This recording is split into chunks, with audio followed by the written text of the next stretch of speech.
Welcome to Reclaiming Me, a trauma-informed podcast helping women with complex PTSD heal the lasting impact of childhood attachment wounds from parents and caregivers, so you can finally release people-pleasing and perfectionism and learn to trust in relationships, beginning with the one you have with yourself. I'm your host, Cindy Payne, therapist, trauma specialist, and a woman who has walked this path both personally and professionally. Before we dive in today, here's what you can expect to take away from today's episode. Number 1, how the 4 main attachment styles, secure, anxious, avoidant, and fearful disorganized, show up in women, especially those with C-PTSD. Number 2, practical ways to notice your own attachment patterns, nervous system triggers, and people-pleasing tendencies. And number 3, tools and resources to start moving towards a more secure attachment, boundaries, and self-trust. If you've ever wondered why you keep repeating the same patterns in your relationships, why you overgive, or why closeness sometimes feels unsafe, then this episode is for you. Let's get into it.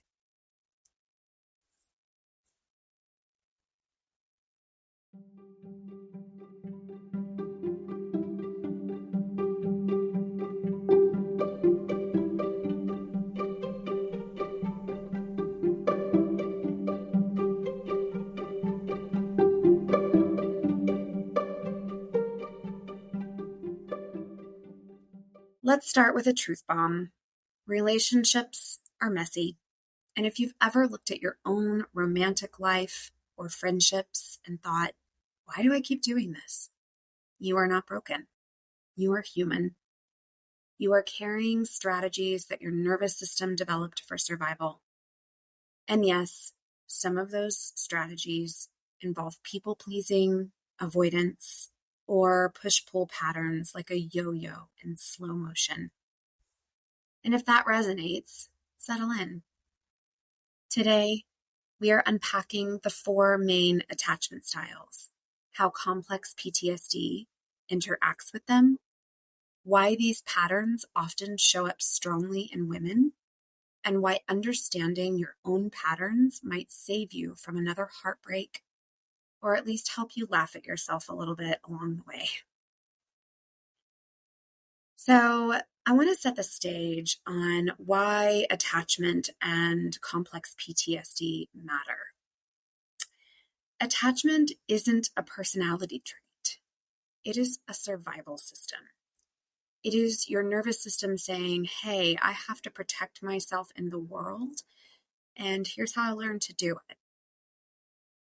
So with C-PTSD, it develops often after prolonged relationship trauma, especially when safety was inconsistent or unavailable or unpredictable.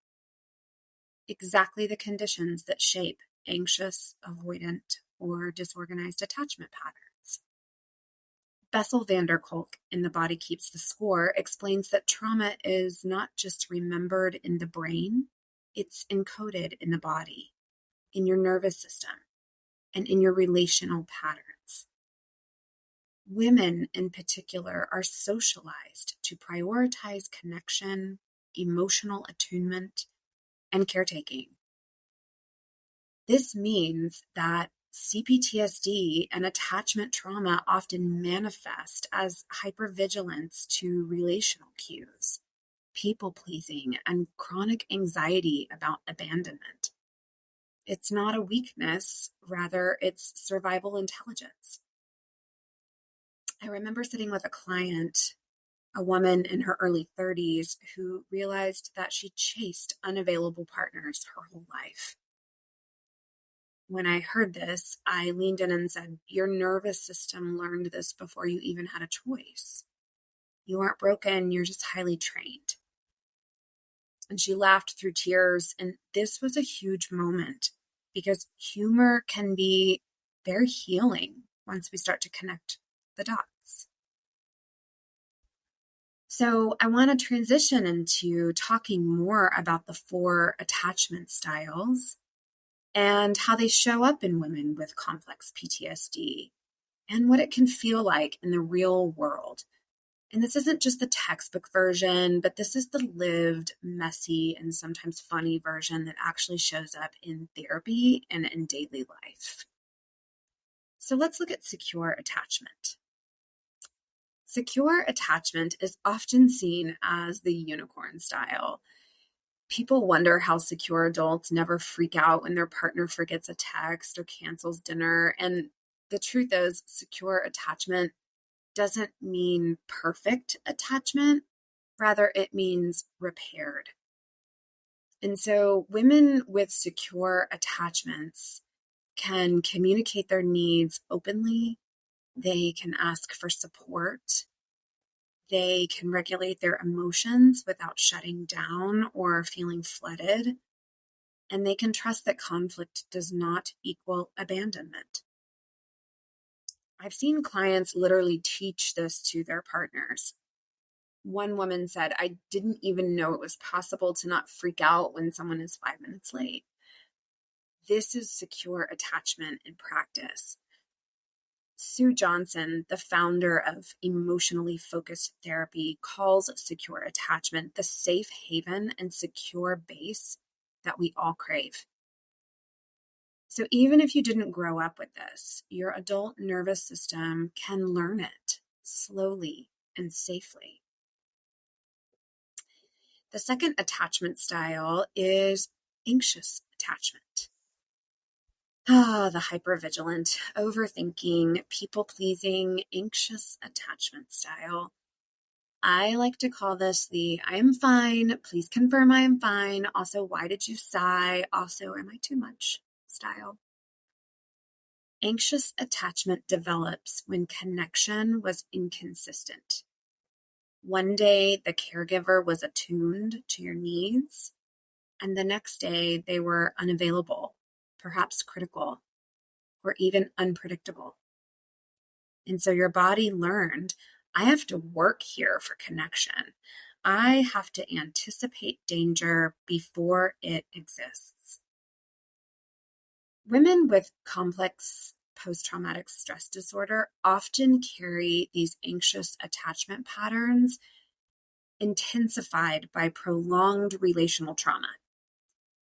So what this might look like is tracking micro changes in their partner's behavior or internalizing blame for other people's moods, sacrificing their own needs to maintain connection and closeness. Amira Levine and Rachel Heller, authors of Attached, explain anxious attachment as worrying about your relationships more than is warranted by reality. And yet that worry once saved your life. It helped you survive inconsistent care. This is the perfect moment to pause and to share a tool that I created because people pleasing often lives here in the anxious attachment style. And so if you've ever called yourself too nice or low maintenance or easygoing in a relationship, there's usually a very smart survival pattern underneath that.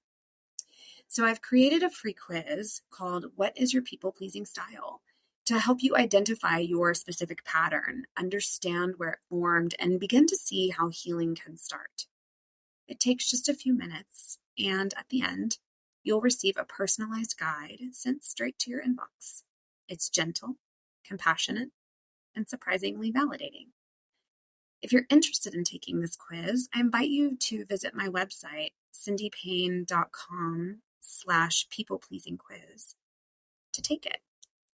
Think of it as giving your survival self a little more clarity and maybe a laugh at how clever it has been all these years. All right, let's dive back in. The avoidant attachment style is the third attachment style that we're going to be looking at today. And the avoidant attachment style often gets misunderstood as "I don't care about closeness." But it is usually "I care too much, and my system says I will die if I open up." Sounds dramatic, but women with C-PTSD may show avoidant attachment as emotional withdrawal to survive relational stress. So this might look like appearing independent or self-sufficient, freezing or shutting down in conflict, or struggling to express their needs or vulnerability. I worked with a client once who said, I love my partner, but when she cries, I freeze. I cannot access the part of me that cares. That is an avoidant attachment, protecting the self when closeness feels unsafe. Dan Siegel describes this as the integration of the limbic and the prefrontal systems. So what that means is avoidantly attached people often have a limbic system that is screaming while the prefrontal cortex is politely saying, we got this. And so for those of you that are a little bit newer to neuroscience, remember that the limbic system is in charge of all of our emotions and processing them. And so just think about that for a moment. If the limbic system is screaming for closeness, but the prefrontal cortex, the part that's in charge of reasonable decision-making, is saying, we got this, there's some confusion already. And ultimately, it is safer with this person's experience to avoid. Last but not least is the fearful avoidance, sometimes known as the disorganized attachment style. So fearful avoidant attachment is strongly linked to C-PTSD. It is the classic push-pull pattern. I want closeness, but closeness is dangerous. I want space, but distance feels like abandonment. Women with C-PTSD often experience this disorganized attachment style in the following ways. An emotional pendulum that swings back and forth in relationships.